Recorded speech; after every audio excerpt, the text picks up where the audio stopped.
This disc review is brought to you by Vibram. Quality, performance, and durability. Check out VibramDiscGolf.com for more information. What's up, YouTube? Welcome to my review of the Vibram Vamp. This is an Understable fairway driver from Vibram. It's the first Vibram driver I've actually ever tested, and I really like it. I'm really happy I got to try it out.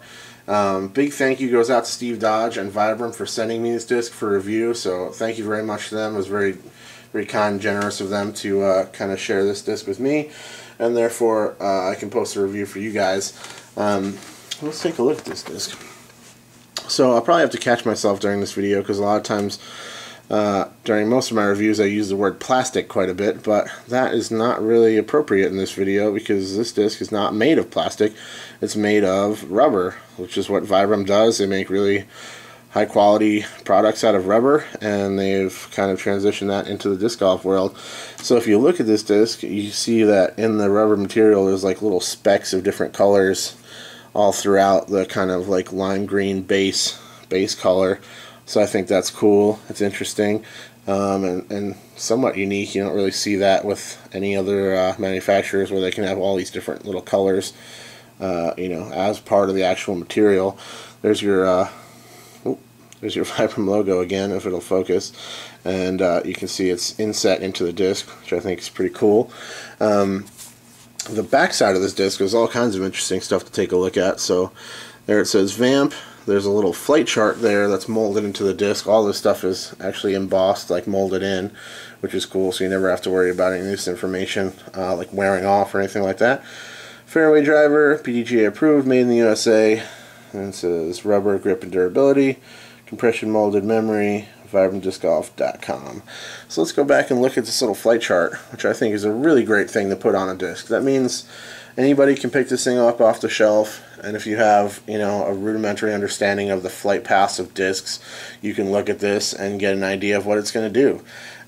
Thrown at that base speed of 44 miles per hour, you can expect it to turn quite a bit, and if it's still up in the air and you throw it well enough and on the right angle, it will come back to the left and finish mostly straight. Not a lot of fade there, you know, to my eye in that flight chart there. So those characteristics definitely seem to be how this thing flies from my testing, you know, around my arm speed.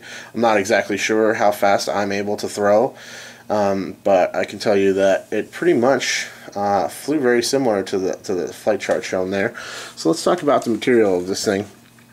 It is pretty flexible, which I really like. It's got a lot of give to it, which is nice, and it's got a really nice feel in the hand. The grip is excellent.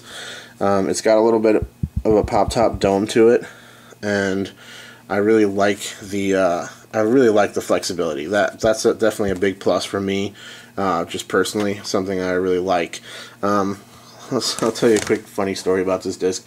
You guys may have seen a video called Field Testing Gone Wrong that I posted, basically showing my buddy Zach, and we were out trying to get some footage of this disc, accidentally flipping it over into a private construction site.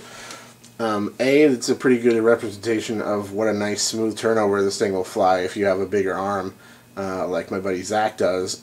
It's also relevant because it was out in the cold Friday, all day Friday after we lost it, all Friday night, all day Saturday, all Saturday night, and then all day Sunday, all Sunday night.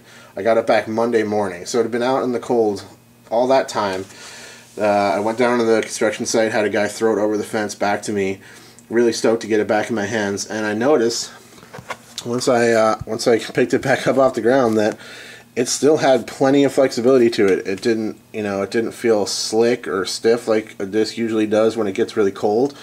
It still had not quite as much flexibility as I'm demonstrating here in my house right now, but it still had some give to it, and the grip was still phenomenal. So I think that's an interesting aspect of this disc. Could be a good material for you to check out going into the colder months here. So let's look at the rim design on this guy. It's a pretty small rim, and it's extremely smooth in its lines and contours on the outer rim there. You can see it's got like a little bit of flashing, but it's not sharp flashing, so it's really not noticeable when you hold it. Like there's no real like sharp edge to it. It's there, but you don't really notice it when you're holding the disc in your grip. One thing to take note of is a really nice smooth contour on the line on the inside of this disc. The way it's molded, it just makes a really smooth line there, and the end result between the flexibility and the really smooth profile on this disc, it's probably one of the most comfortable discs in the hand that I've felt in an extremely long time. It's just a really great feel in the hand. I love the way this thing feels. I catch myself sitting like watching TV and stuff and just holding it in my grip, and I dig it. I dig the way it feels for sure. So yeah, the X-Link material has a great grip, good feel to it. It's known to be extremely durable. I haven't really tested that aspect of it so much. I didn't really hit too many trees or anything with this. Maybe as I continue to test some Vibram stuff, I'll do some more durability testing. But they've already done a bunch of that stuff themselves on their own on YouTube. If you're interested in any of that, it's basically just an extremely resistant and resilient material that can take a lot of abuse without really changing the flight characteristics very much at all. So all that is good. Let's talk about the flight of this disc.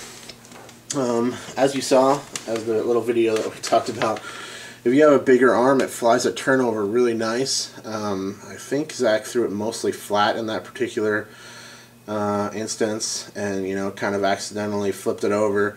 But yeah, so if you have a bigger arm, I would say really nice turnover disc, maybe kind of power down through the woods type disc, maybe even like a standstill type shot where you need a straight flight without a lot of fade on it. This would be a great disc for that. For me and my kind of maybe average at best arm speed, I can throw this thing dead straight. Hyzer flip it, dead straight all the way, very little fade, really nice glide to it with that kind of pop top dome that it's got.